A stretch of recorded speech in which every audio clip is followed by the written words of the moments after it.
wish them well. That was a step that he mentioned. You wish them well, and then they get better. He says that's actually all you have to have. He said everything else over that, they come to you and ask for help. You agree to help them. You wish them well, and then they get better. Everything else that we do is window dressing, and the idea of it is all the different techniques, the pressure points, the asanas, the postures, the herbs, the acupuncture, the hot and cold compress, the meditation, the prayers, are all about simply focusing the person's attention in one place at one time in order for these things to happen. And he says, as far as what is the minimum technique, he says there is no minimum technique because you don't actually have to touch a person to bring them to healing. As far as what is the minimum of balancing that needs to be done or what have you, he says, since it's not really up to you anyway, because their life is really expresses a relationship between them and their spirit, and them and their God. And you're really not part of that equation directly.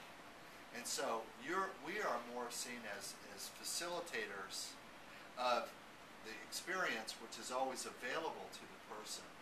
But they just can't, for whatever reason, in real time get a hold of it at that time. And so we don't create healing. We don't really control healing. We can't, and ultimately we can't limit healing, right? So the good news and the bad news is even bad doctors can't limit healing ultimately.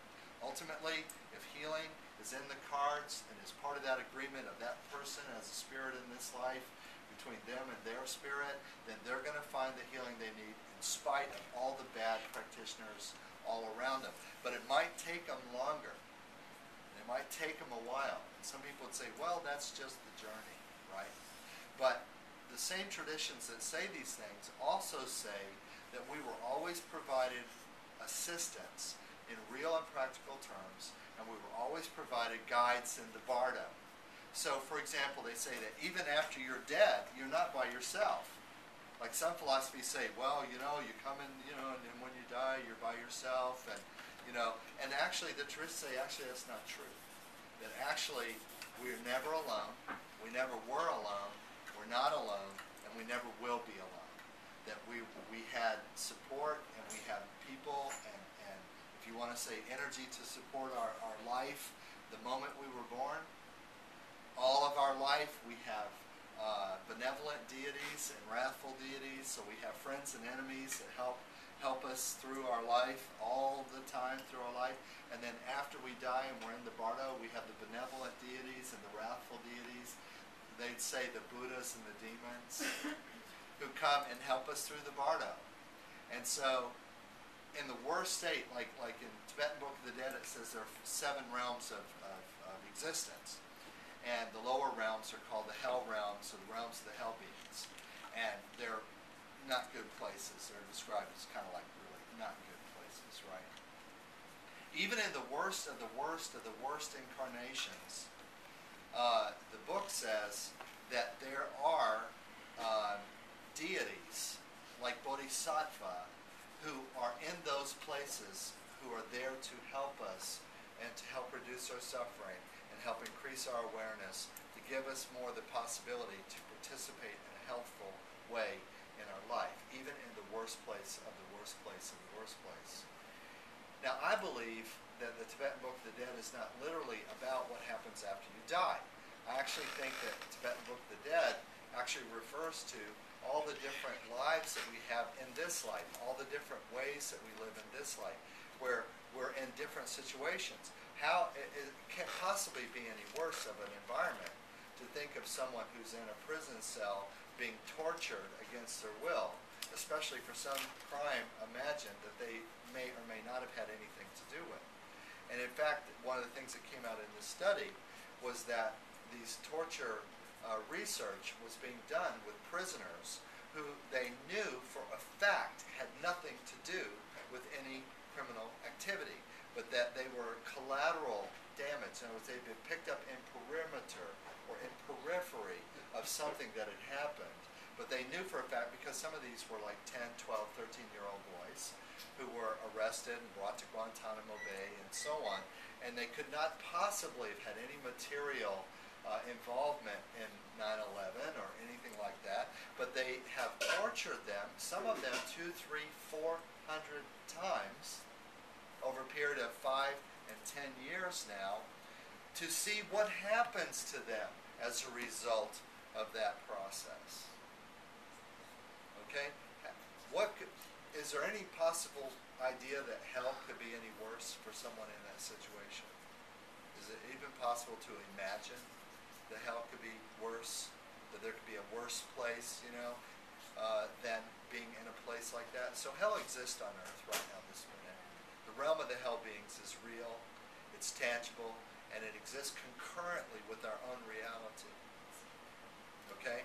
And so medicine is really the guidance and the tools that we have that help us move between these realms ourselves, and then we become bodhisattva for other people and for other realms and conditions. And so I need help with some things in my life, and so I find and I attract and I draw people to me who have the ability to help me and to give me insight and to help me clarify my realizations and my rationalizations of life and so on. But then at the very same time, I'm constantly scanning for those who are in a lesser realm of existence, so to speak, than myself, who are suffering or have pain, and mental, emotional, or physical, and I am acting as sort of bodhisattva for them. And they, in turn, reach back a little further and get a hold of someone who's a little bit behind them, and so we create kind of like a chain of assistance, but we're all connected in this way. I just wanted to say that the beautiful part about the EFTA is that it's voluntary. It's voluntary. There is no involuntary. The article that I read this morning did make reference to that the APA does have a code that allows for a doctor to treat a patient involuntarily if they believe. So that's still a current rule. That's not old rule. It still exists. It's in their scope of practice that a psychological doctor, a psychiatrist, or medical doctor ethically can coerce a patient into a treatment that that patient believes with every fiber of their being is harmful for them against their will. And that's still legal. I saw the reference today that was reaffirmed in 2008 and is still active in APA principles. Okay. So EFT, Thai Yoga, and the things that we do are actually voluntary. Okay. There's no coercion. There's no force. There's no involuntary treatment. When we look at treating emotional disorders with the EFT, notice the constant reaffirming.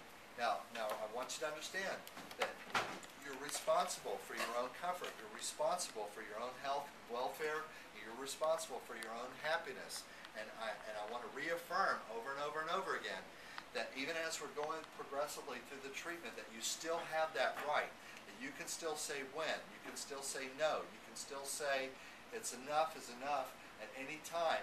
And as a course of treatment, I constantly reaffirm that we are in a voluntary relationship.